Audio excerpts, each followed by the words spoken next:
Buenos días. Pase, por favor, y siéntese ahí, si es tan amable.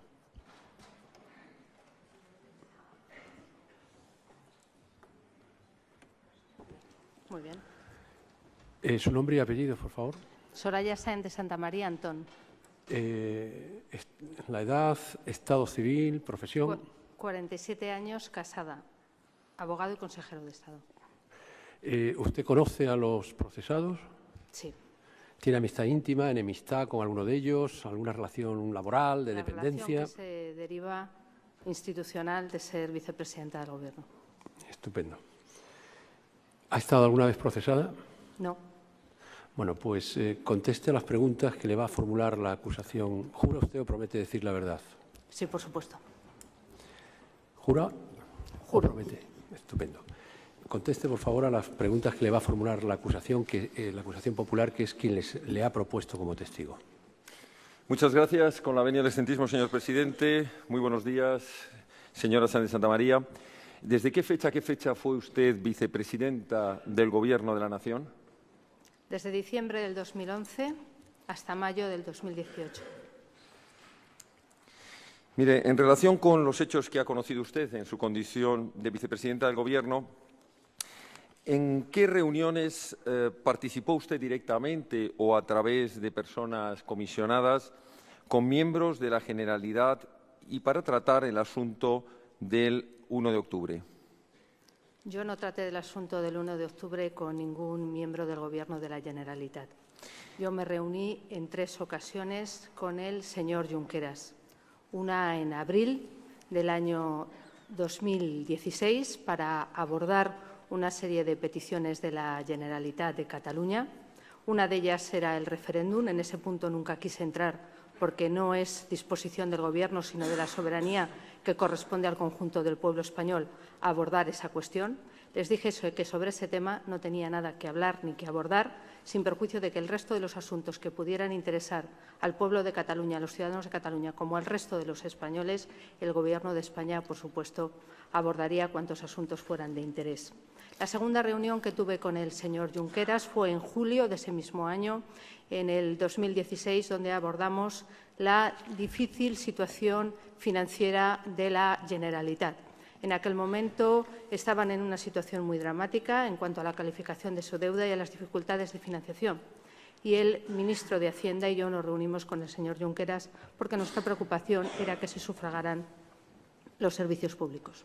La última reunión fue en enero del año 2017, a principios de año. Fue una reunión en la que el señor Junqueras dijo que tenía el mandato exclusivo de abordar la petición de un referéndum. No quiso abordar el resto de los 45 asuntos que formaban parte de un documento que el señor Puigdemont había entregado al presidente del Gobierno. Yo le dije que sobre el referéndum nada tenía que hablar porque no correspondía a ningún Gobierno. Es un asunto del que es propietario el pueblo soberano y que en ese asunto no había ni diálogo, ninguna capacidad de entendimiento. Que a disposición de los catalanes como del resto de los españoles cuando se trata de abordar asuntos que a los gobiernos corresponde, pero que en ningún caso ni nos íbamos a entender ni íbamos a negociar ningún asunto relativo al referéndum. Después de esa reunión no hubo ninguna más, quizá algún encuentro institucional, pero en el que nunca llegamos a hablar de temas de gobierno. Sí, usted ha dicho que la última reunión fue en enero del 2017. Sí, señor. Cuando usted traslada o establece un despacho en la ciudad de Barcelona en lo que se denominó Operación Diálogo, ¿en ese despacho con quién llegó a reunirse? Y esto es posterior a enero del 2017. Mire, en ese despacho, en primer lugar, yo quiero decirle que cualquier miembro del Gobierno de la Nación puede tener despacho y celebrar reuniones en cualquier parte del territorio nacional y Cataluña lo es. Por tanto, yo tanto en la delegación del Gobierno en Cataluña como en el resto de España, como en Andalucía, he mantenido reuniones cuando asistía en mis viajes institucionales con distintas personas. Nunca me reuní con ningún miembro de la Generalitat en la delegación del Gobierno. Las 3 reuniones del señor Junqueras, 2 fueron en mi despacho en la vicepresidencia del Gobierno, sito en el recinto de la Moncloa, y la tercera de ellas en la vicepresidencia y consejería de Economía y Hacienda, que ustedes conocen bien en este juicio. En la delegación del Gobierno pues mantuve distintas reuniones con algunos miembros de partidos políticos, PSC, Ciudadanos, también del Partido Popular, mucho con la sociedad civil, porque yo en aquel momento consideré que era muy importante el diálogo con el conjunto de los catalanes, que estaban sufriendo una gran fractura social, que además pues había mucha gente que tenía muchos problemas por el debate que se estaba produciendo, por la tensión que se estaba generando, por la zozobra en la que vivían. Me reuní allí con muchísima gente de distintos sectores.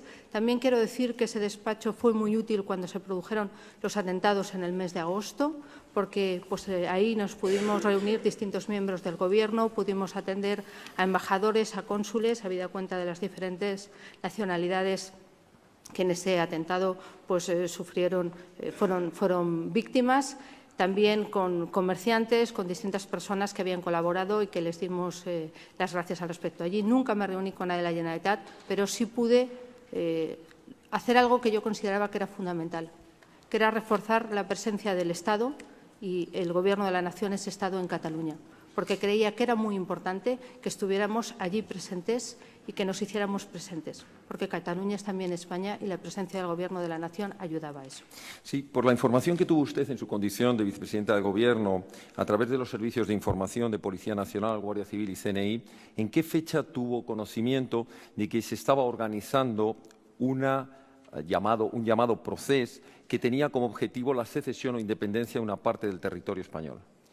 Mire, no hacía falta que lo conociéramos por parte de los servicios, por cuanto ya se encargaban los distintos líderes independentistas de dar publicidad con sus distintas declaraciones a lo que pretendían. De hecho, yo creo que fue como consecuencia de las elecciones en el septiembre de 2015 cuando se encargaron de publicitar lo que buscaban e incluso dijeron que la organizaban con un carácter plebiscitario. Cierto es que eso es una cuestión política porque jurídicamente no caben ese tipo de elecciones, pero vamos, era público y notorio que así lo hacían. Y lo que nosotros además inmediatamente llevábamos a cabo como Gobierno era cualquier acto que en el Parlamento de Cataluña o en cualquier otra institución pudiera ser contrario a la soberanía, a la unidad de España, a la integridad territorial, cuando ya obligación nuestra era defenderlo, o que pudiera ser contrario a la Constitución, pues inmediatamente recurríamos al Tribunal Constitucional. Como ya digo, había notoriedad en cuáles eran sus objetivos, porque así lo hacían saber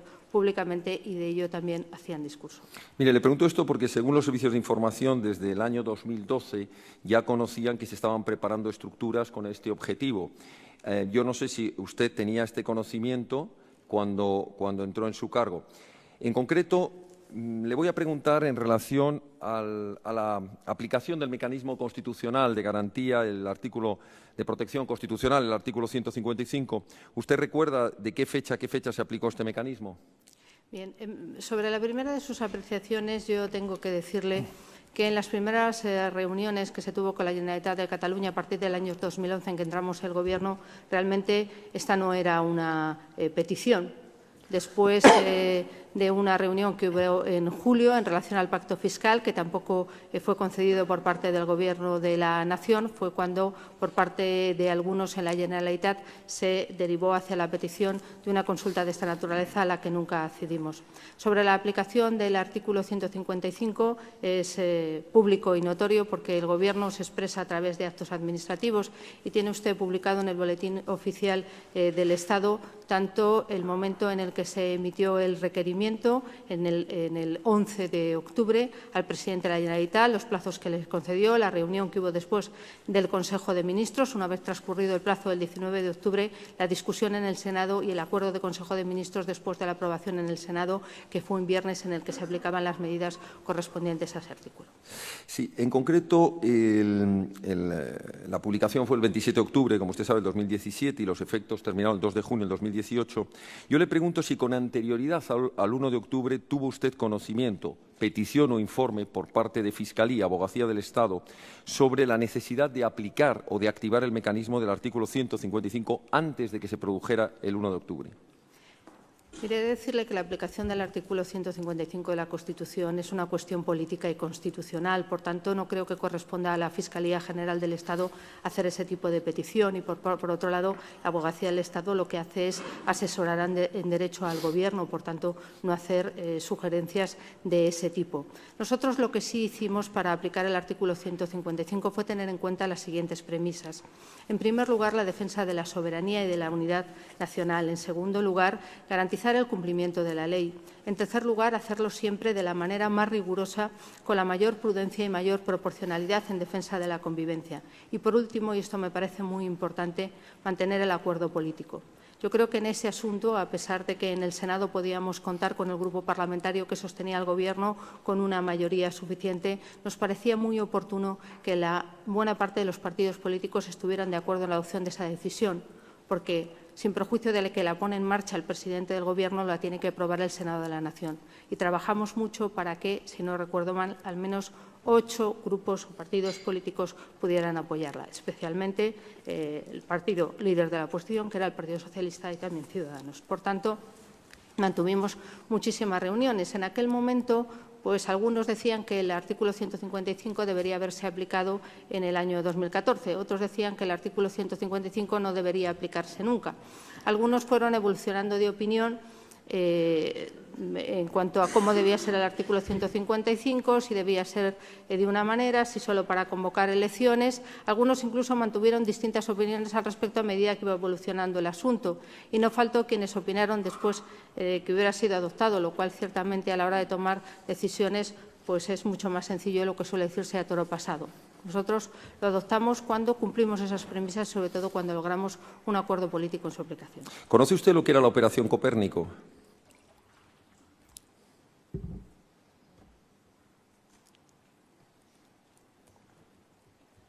He leído sobre ella. ¿Sabe qué finalidad tenía? Mire, yo, como miembro del Gobierno, no me correspondía ni diseñar operaciones policiales ni dispositivos de ese tipo. No era mi tarea ni tampoco me consideraba ni capacitada ni competente para ello. ¿Tuvo usted conocimiento, en su cargo de vicepresidenta del Gobierno, de informes que anunciasen una actitud pasiva por parte del Cuerpo de los Mozos de Escuadra o como consecuencia de una dirección política a través de la Consejería de Interior, del Mayor de los Mossos y de las comisarías generales? A mí me preocupó el cambio de Gobierno que se produjo en julio del año 2017, en que abandonaron el Gobierno algunos consellers, entre ellos el conseller de Interior, y los perfiles que se habían elegido para nutrir la nueva Consejería de Interior, en la que además hubo relevos importantes. Después tuve conocimiento, pero ya digo indirecto, sobre alguna información que se le había suministrado al presidente de la Generalitat en aquel entonces y a alguno de sus miembros sobre la circunstancia de que continuar, y eso yo creo que fueron los Mossos, los servicios de información de los Mossos, que continuar adelante con el 1 pues podía generar algunos asuntos, podía generar violencia, pero eso lo conocimos a posteriori. Pero mire, yo esto se lo pregunto porque el Gobierno estableció, como usted conoce, un dispositivo en el que envió el refuerzo de los cuerpos y fuerzas de seguridad del Estado, especialmente en cuanto a efectivos de Policía Nacional y Guardia Civil, que a la vista de lo ocurrido el 1 de octubre resultaron cuanto menos insuficientes. ¿Por qué? Pues porque los propios informes de la policía han manifestado, y yo le pregunto... No conteste usted la pregunta. O sea, la pregunta, en principio, iba bien orientada hasta que usted ha empezado a contestar. ¿Por qué? No, iba a preguntar, una vez que los medios que se establecieron por parte del Gobierno, el número de efectivos que se enviaron, la pregunta iba en el sentido de, ¿conocían ustedes que no iban a contar con el apoyo de los Mozos de Escuadra para su operativo? Bien, yo he de decirle que como consecuencia de dos instrucciones, una del juez de instrucción número 13 de Barcelona y otra como consecuencia primero de unas actuaciones de investigación por parte de la Fiscalía del Tribunal Superior de Justicia de Cataluña y después del propio Tribunal Superior de Justicia de Cataluña, pues se ordenaron la realización de una serie de actuaciones. Como consecuencia de una instrucción, si no recuerdo mal, de la Fiscalía, no sé si era la 8/2017, se encargaba también a la Policía y a la Guardia Civil que coadyuvara a esas tareas con los Mossos.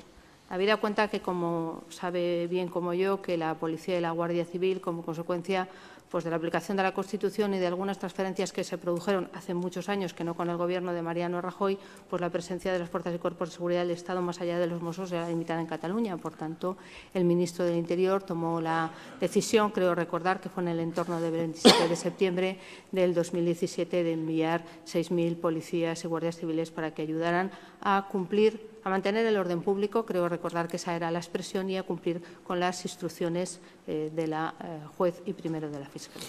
¿Tuvo conocimiento el Gobierno, una vez celebrado el 1 de octubre y previamente el 20-21 de septiembre, de actos de violencia contra los cuerpos y fuerzas de seguridad del Estado allí desplazados, tanto en sus alojamientos temporales como en sus acuartelamientos permanentes? Creo que todo el mundo vio esas imágenes violentas. A nosotros, como Gobierno, pues nos informaba el ministro de Interior y el delegado del Gobierno de lo que se iba produciendo. ¿Tomaron ustedes alguna medida con respecto a la situación que se estaba produciendo de acoso y violencia contra actuaciones de diligencias ordenadas por el Poder Judicial, en concreto diferentes registros de investigación? Mire, creo recordar que las actuaciones violentas que se produjeron en la Consejería de Economía y Hacienda fueron en el entorno del 20 de septiembre y la decisión de enviar esos 6.000 policías y guardias civiles se tomó en torno al 21-22 de septiembre. Voy terminando. Y en concreto, el Gobierno valoró en algún momento la aplicación, aparte del artículo 155, que ya es conocido, la aplicación del mecanismo del artículo 116 establecido para estados de alarma, excepción y sitio.